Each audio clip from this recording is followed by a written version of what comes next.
L'honorable député de Saanich Gulf Islands. Merci, Madame la Présidente. C'est un honneur de prendre la parole pour parler d'un enjeu de plus en plus préoccupant pour les parlementaires de tous les partis politiques, c'est-à-dire qu'en tant que Canadiens, nous savons que la région du Nagorno-Karabakh, entre l'Azerbaïdjan et l'Arménie, est aux prises avec un conflit qui touche de façon disproportionnelle les Arméniens. Ils sont à risque de subir un nettoyage ethnique. J'en ai parlé le 27 octobre et je dois avouer que je suis ravi que le premier ministre ait répondu à ma question. Or, il reste beaucoup de sujets à explorer. J'aimerais beaucoup que l'on ait l'occasion d'en débattre plus pleinement à la Chambre des communes et que l'on puisse envisager les façons dont le Canada pourrait exercer son influence. Comme nous le savons, des drones canadiens ont été utilisés en Azerbaïdjan contre l'Arménie en raison d'armes qui ont été fournies par la Turquie. Les estimations estiment à 20 milliards de dollars l'arsenal azerbaïdjan, l'Azerbaïdjan étant mieux financé par les gouvernements étrangers depuis la construction d'un oléoduc qui permet la richesse pétrolière d'enrichir la région. Depuis les années 90, que les Arméniens considèrent comme leur terre natale, plusieurs Arméno-Canadiens, plusieurs de mes commettants d'ailleurs, dont Rafi, ont fait une contribution énorme à la société canadienne. Comme Adam Agoyan, un cinéaste, et ces derniers nous demandent d'en faire davantage pour protéger leurs amis et leurs familles qui sont encore en Arménie. J'ai entendu récemment que l'armée de l'Azerbaïdjan a utilisé des armes chimiques pour tenter de bombarder des Arméniens qui se cachaient dans les forêts à l'extérieur des villes, ce qui met également en péril les espèces en voie de disparition. Clairement, les ventes militaires en provenance de la Turquie, de l'Israël et de la Russie vers l'Azerbaïdjan ont créé une situation et un conflit plus dangereux que ce que nous avons vu dans les dernières décennies.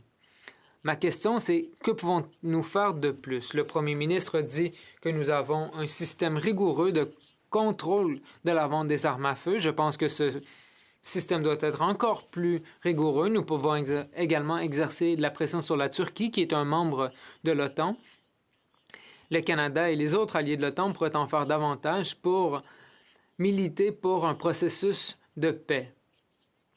Je suis également inquiète du fait que le Canada n'a aucune présence diplomatique sur le terrain. Ce que nous avons de plus proche comme ambassade et services se trouve à Moscou.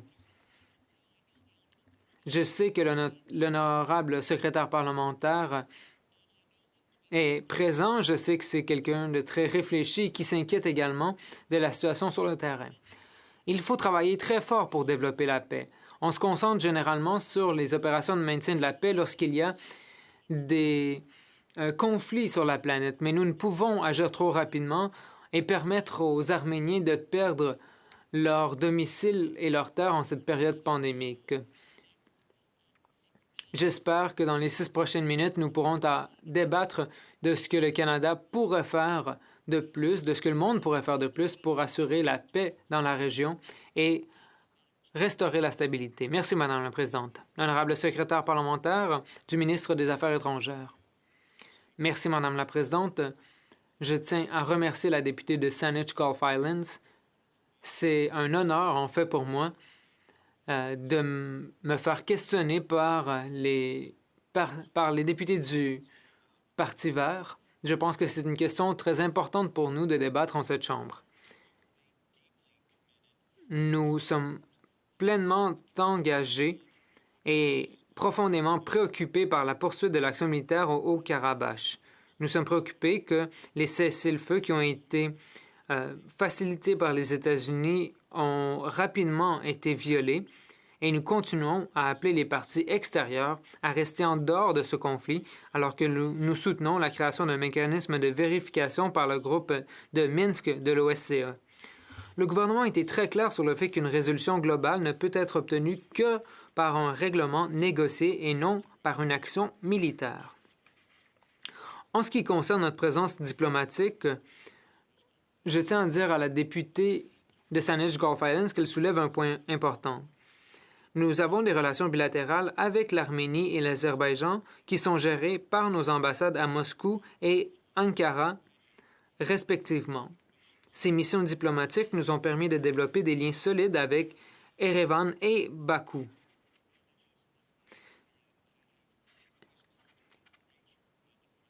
J'ai toujours cru en l'importance de la présence diplomatique, surtout à Erevan, et ce depuis bien des années.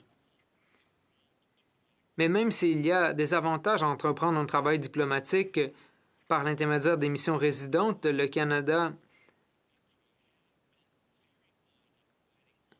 est en mesure de s'engager efficacement puisque ces missions diplomatiques avec Moscou et Ankara ont porté fruit.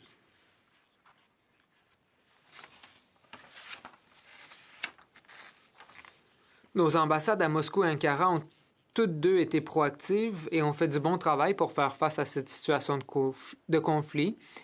Elles nous ont maintenu un contact régulier, ont assuré des communications fréquentes avec les gouvernements d'Arménie et d'Azerbaïdjan. Bien entendu, nous soutenons également les communications régulières avec les gouvernements d'Arménie et d'Azerbaïdjan par l'intermédiaire de leurs représentants diplomatiques à Ottawa. Le ministre Champagne a également eu des contacts très fréquents avec son homologue arménien sur cette question, ainsi qu'avec ses homologues européens qui travaillent à une résolution pacifique. Le Canada est également un État membre de l'Organisation pour la sécurité et la coopération en Europe, l'OSCE, au même titre que l'Arménie et l'Azerbaïdjan. Par l'intermédiaire de sa mission permanente auprès de l'OSCE, le Canada contribue à d'importants efforts multilatéraux et soutient le travail du groupe de Minsk qui cherche à mettre fin à l'actuelle flambée de violence et trouver une solution à long terme au conflit. Enfin, ma collègue a parlé de notre système de vente d'armes. Dès que le ministre a entendu qu'il y avait même la possibilité que certaines armes canadiennes étaient utilisées à des fins pour lesquelles il n'avait pas été autorisé, il a immédiatement suspendu les permis d'exportation d'armes. Et finalement, je dirais que le Canada demeure également inquiet de la réponse humanitaire, particulièrement en ces temps pandémiques. Nous avons versé un total de 450 000 $ au mouvement international de la Croix-Rouge et du Croissant-Rouge pour répondre aux besoins humanitaires et continuerons à en faire davantage selon nos responsabilités. Merci, Madame la Présidente. L'honorable député de Saanich Gulf Islands. Je remercie l'honorable secrétaire parlementaire. En effet, le groupe de Minsk de l'OSCE fait un travail important, mais malgré plusieurs années d'efforts, aucune paix durable n'a pu être atteinte. Il semblerait que le conflit qui existe depuis des années n'avait besoin que d'armes supplémentaires pour vraiment connaître une flambée de violence.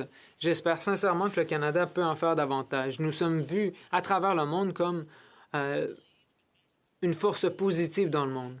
Mais je pense que nous pouvons en faire davantage. Je remercie le secrétaire parlementaire pour ses observations et je pense que tous les parlementaires devraient accorder une plus grande priorité à ce que nous faisons dans nos efforts de maintien de la paix, de poursuite de la paix, et nous devons également affirmer haut et fort que les crimes contre le peuple arménien ne seront pas tolérés.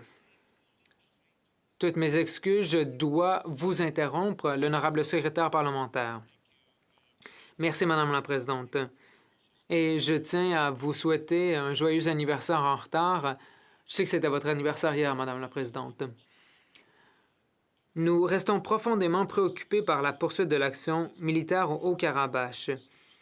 Nous savons que l'action militaire n'est jamais la solution. Ce n'est que par une résolution globale que nous pourrons obtenir un règlement négocié.